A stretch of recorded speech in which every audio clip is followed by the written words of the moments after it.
Melissa's voice cut through me like glass. "You'll never be enough." Those words didn't just sting, they shattered something inside me.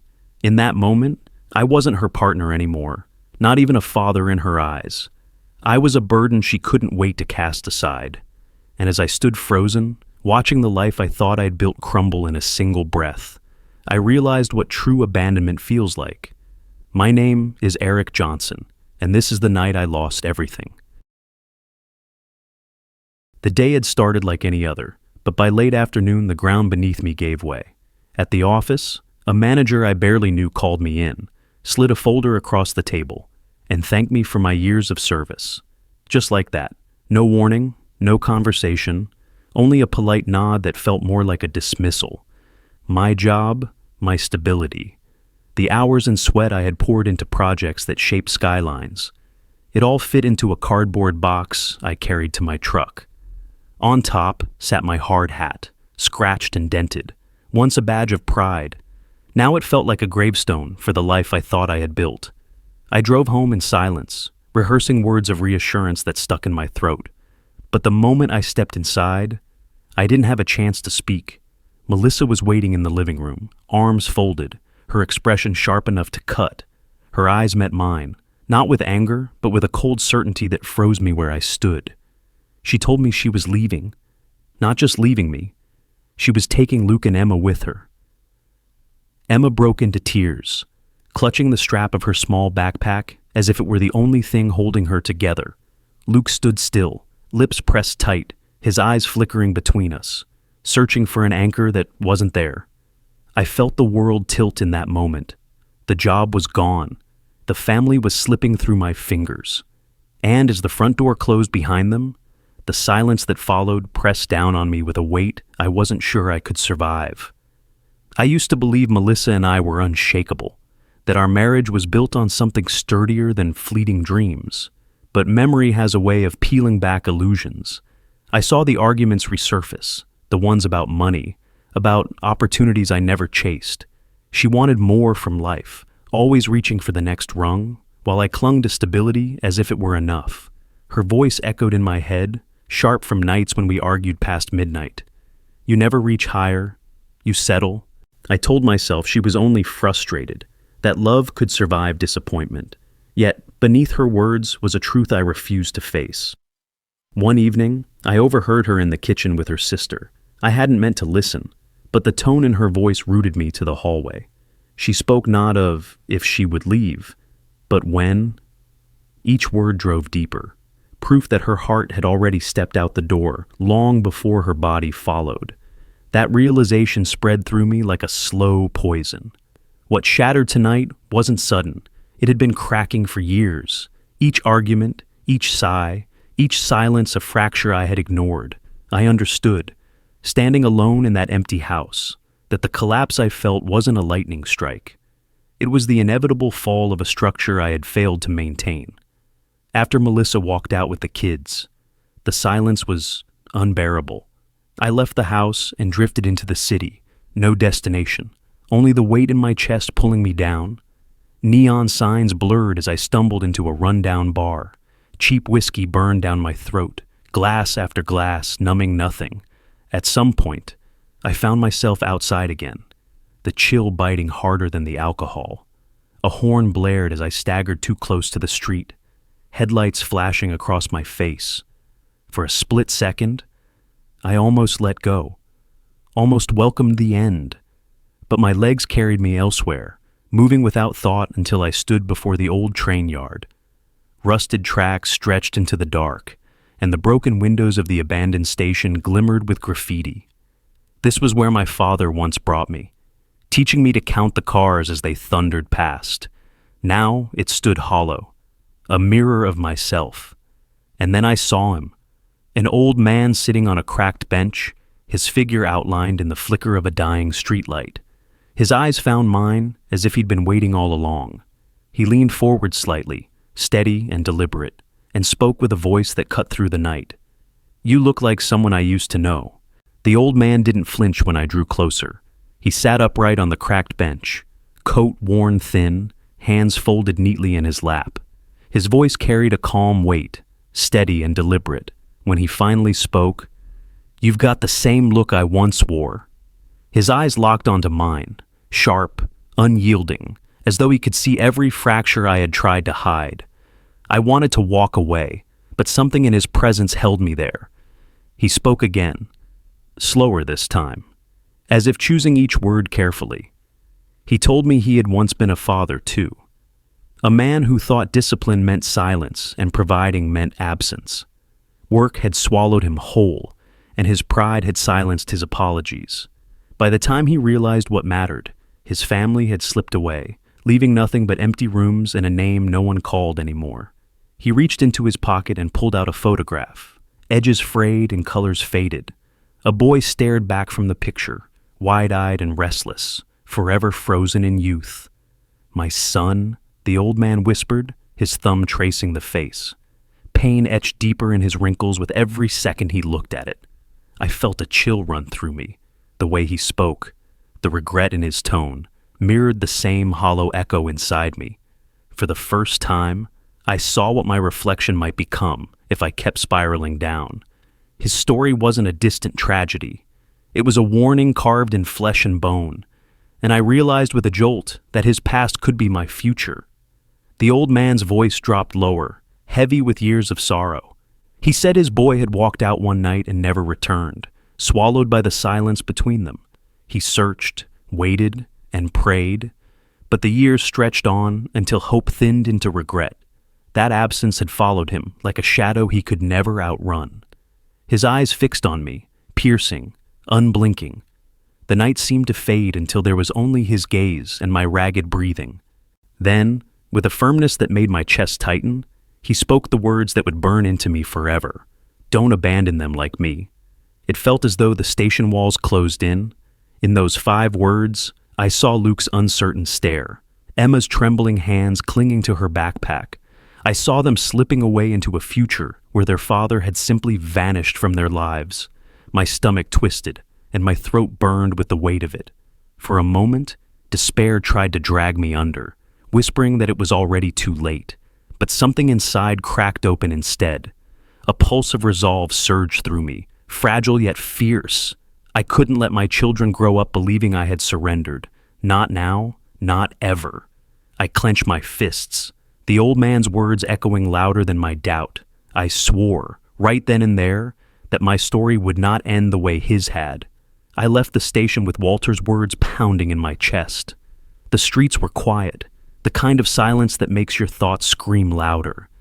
Every step I took brought back flashes of Luke's searching eyes and Emma's trembling sobs. Their faces wouldn't leave me, I whispered into the night. A vow to no one but myself. I would never let my children grow up believing their father had abandoned them. When I finally returned to my apartment, the emptiness inside felt heavier than the darkness outside. On the table, a thick envelope waited, the courthouse seal stamped across it. My stomach dropped as I tore it open. Melissa had filed for full custody. The pages spelled out in black ink what my fear had already whispered. She wanted to cut me out of their lives completely. I dropped into a chair, the papers sliding across the table until they rested against my old hard hat and a stack of unfinished blueprints. Once they had symbolized progress, stability, a future. Now they looked like relics from a life already buried. At the bottom of the packet, a letter from Melissa's attorney stopped me cold. Attached was a report, my name listed under a police warning for public intoxication. An old night when I had stumbled out of a bar and into the flashing lights of a patrol car. I had forgotten it. She had not. My throat tightened as I stared at the evidence, realizing how easily this could be turned into a weapon against me. In that moment, fear threatened to undo the resolve I had just forged. I couldn't stay away. The next evening, I drove to her parents' house, headlights carving through the dusk. My hands gripped the wheels so tightly they shook. When I knocked, the door opened to cold stares. Melissa stood in the hallway, arms crossed, her parents hovering behind her like silent judges. The tension was suffocating. Melissa's words cut straight through. I was a burden, a man with nothing to offer, dragging everyone down with me. For years I had swallowed her accusations. But this time, the fire inside wouldn't let me. I pushed back, voice steady, telling her she could take the marriage if she wanted, but not my place as a father. Emma clung to her mother's sleeve, eyes brimming, too young to understand but old enough to feel the fracture. From the corner, I caught a glimpse of Luke, half hidden behind the doorway, his face pale, jaw clenched. The argument swelled, each sentence sharper than the last, until suddenly Luke broke. He ran forward, arms wrapping tight around me, his voice cracking through the chaos. "We still need you, Dad!" Emma followed, slipping from her mother's grasp to hold my hand. The room froze. Melissa's face faltered, her certainty shaken. For the first time in years, I saw hesitation in her eyes. In that moment, I knew the fight was far from over, but I also knew I wasn't standing in it alone. The courtroom smelled faintly of polish and paper, the kind of sterile air that makes breathing feel shallow. I sat at the defendant's table, palms sweating against my knees, while Melissa and her attorney took their places opposite me. She didn't glance my way. Her posture was upright, controlled, her confidence sharpened into something that cut. The judge called the room to order, and Melissa's attorney wasted no time. He painted a picture of me as a man undone, unemployed, unstable, reckless. He brought up the night of drinking, the police report, every weakness I had buried. Each word landed like a hammer on my chest, and I felt the eyes in the room close in, measuring me by my failures. My attorney whispered for me to stay calm, but the weight of silence pressed harder than the accusations. My hands trembled until my fingers brushed against the folded sheet of paper in my pocket, a drawing Luke had given me months ago, crayon lines of 3 figures holding hands beneath a crooked sun. I pulled it out, gripping it like a lifeline. When the judge turned to me, I rose. My voice wavered at first, but I forced the words through. "I am not perfect," I said, the sound echoing louder than I expected. "I've stumbled, I've made mistakes, but I will never walk away from my children.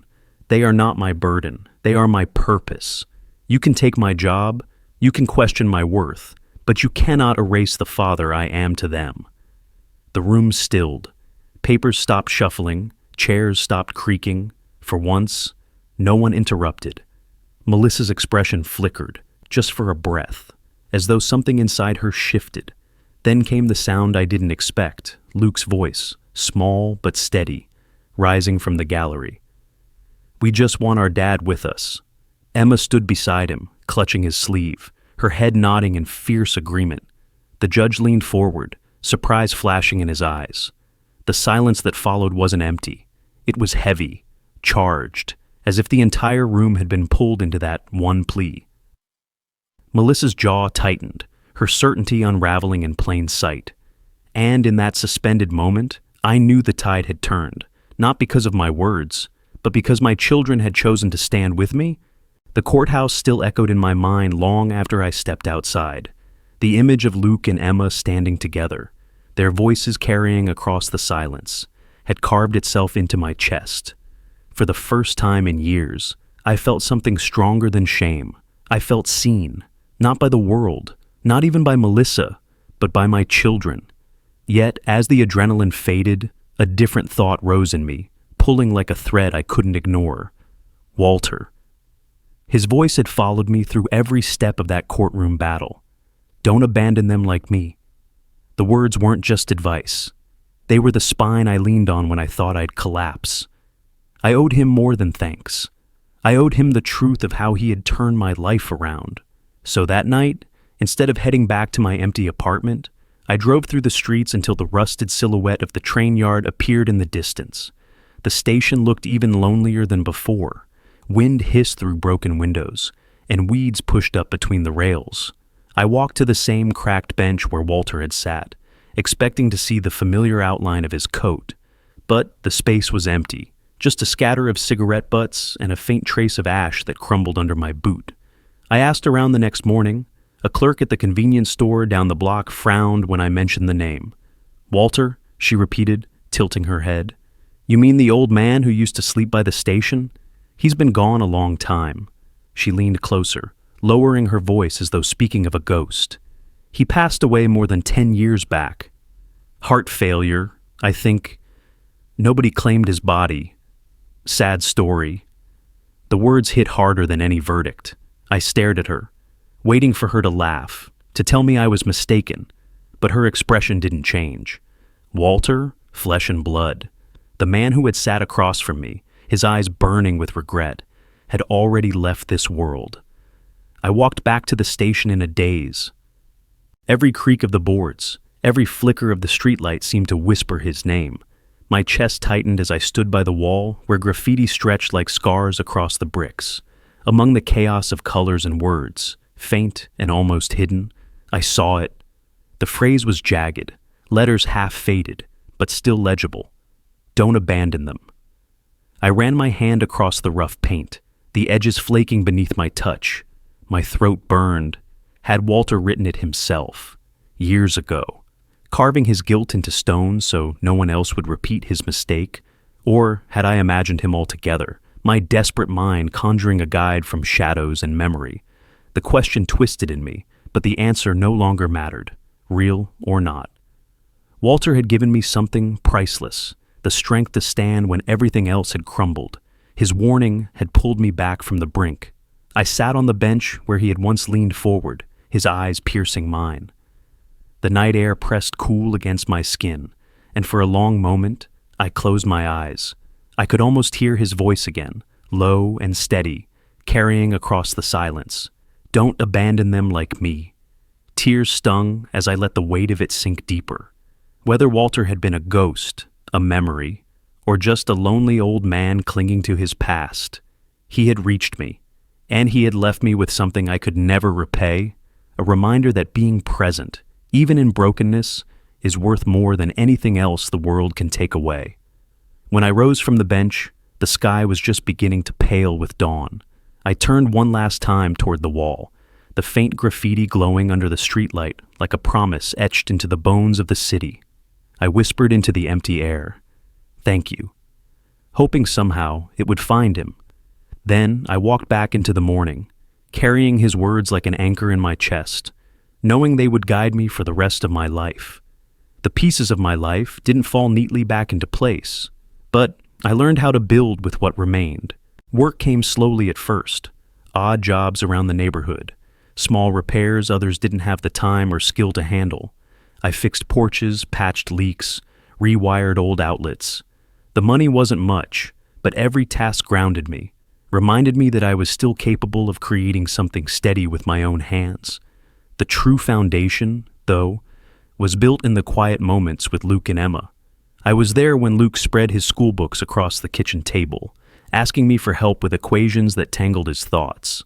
I was there when Emma wanted to kick a soccer ball until the sky went dark, her laughter carrying on the wind.